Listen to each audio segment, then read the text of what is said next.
নমস্কাৰ, এই মুহূৰ্তত লৈ আহিছোঁ আপোনালোকৰ কাৰণে বহুকেইটা গুৰুত্বপূৰ্ণ খবৰ লগতে বহুকেইটা ভয়ংকৰ খবৰ।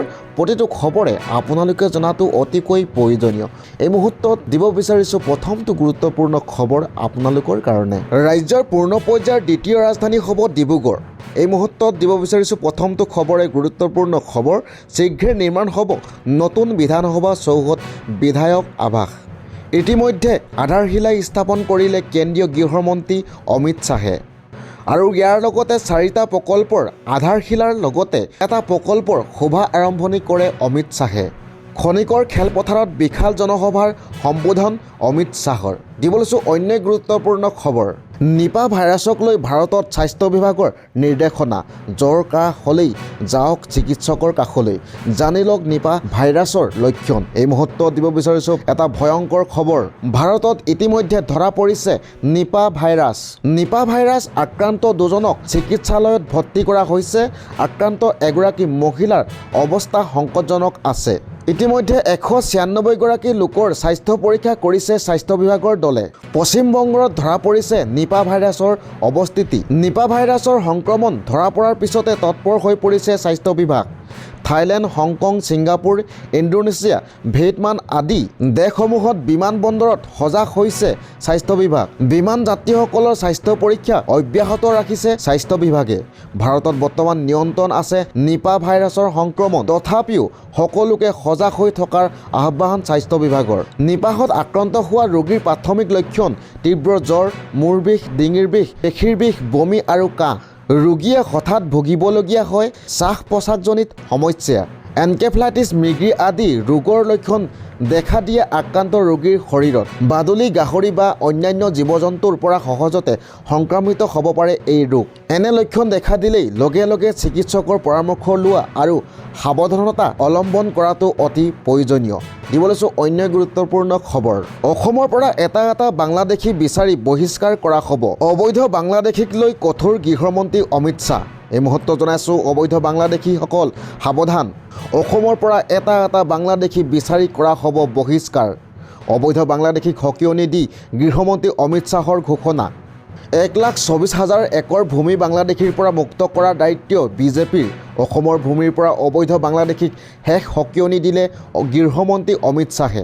দিবলৈছোঁ অন্য গুৰুত্বপূৰ্ণ খবৰ আপোনালোকৰ কাৰণে। বিক্ৰী হ'ল নেকি 6 জনগোষ্ঠী জাতিকৰণ সংগ্ৰাম। জনজাতিকৰণ হুংকাৰ এতিয়া ফুটুকাৰ ফেন হ'ল। নিৰ্বাচনৰ বতৰত মেনেজ হ'ল নেকি 6 জনগোষ্ঠীৰ নেতৃত্ব। হিমন্ত চতুৰ জালত বন্দী হ'ল নেকি 6 জনগোষ্ঠীৰ সুবিধাবাদীসকল। নিৰ্বাচনত বিজেপিৰ বৰ্জনৰ হুংকাৰ দিয়া নেতৃত্ব এতিয়া নিচুপ কিয়? এই সন্দৰ্ভত আপোনালোকৰ মতামত কি তলৰ কমেণ্ট বক্সত জনাবলৈ নেপাহৰিব। আনফালে দিবলৈছোঁ অন্য গুৰুত্বপূৰ্ণ খবৰ। এইবাৰ নিজৰ বাবে বিলাসী ৰাজপ্ৰসাদ বনাব মুখ্যমন্ত্ৰী হিমন্ত বিশ্ব শৰ্মা। ঋণৰ বোজাত জৰ্জৰিত ৰাজ্যত বিলাসিতাৰ পৰাকাষ্ঠা মুখ্যমন্ত্ৰীৰ। প্ৰায় 3 কোটি জনতাক 2.30 লাখ কোটিৰ ধাৰত ডুবাই ৰাখিছে মুখ্যমন্ত্ৰী হিমন্ত বিশ্ব শৰ্মাই। ৰাজপ্ৰসাদত বিলাসী জীৱন কটাব হিমন্ত বিশ্ব শৰ্মা পৰিয়ালে। আমিনগাঁৱত মুখ্যমন্ত্ৰীৰ বাবে 9.5 কোটিৰ বিলাসী অট্টালিকাৰ 5 তাৰকা হোটেলৰ দৰে বিলাসী প্ৰসাদ নিৰ্মাণ হ'ব মুখ্যমন্ত্ৰীৰ আৱাস। এইবোৰ কাণ্ড দেখি হিমন্ত বিশ্ব শৰ্মাক আধুনিক তুকলোক আখ্যা দিছে অখিল গগৈ। দিবলৈছোঁ অন্য গুৰুত্বপূৰ্ণ খবৰ আপোনালোকৰ কাৰণে।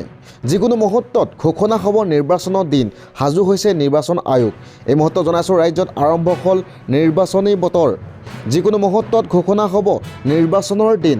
27-28 ফেব্ৰুৱাৰীত ঘোষণা হ'ব পাৰে নিৰ্বাচনৰ দিন।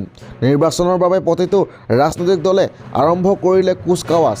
বহাগ বিহুৰ পূৰ্বে ৰাজ্যত সম্পূৰ্ণ হ'ব নিৰ্বাচন। ৰাজ্য চৰকাৰে বিহুৰ পূৰ্বে নিৰ্বাচন শেষ কৰিবলৈ আবেদন দিছে হিমন্ত বিশ্ব শৰ্মাৰ এই মন্তব্য। দিবলৈছোঁ অন্য গুৰুত্বপূৰ্ণ খবৰ।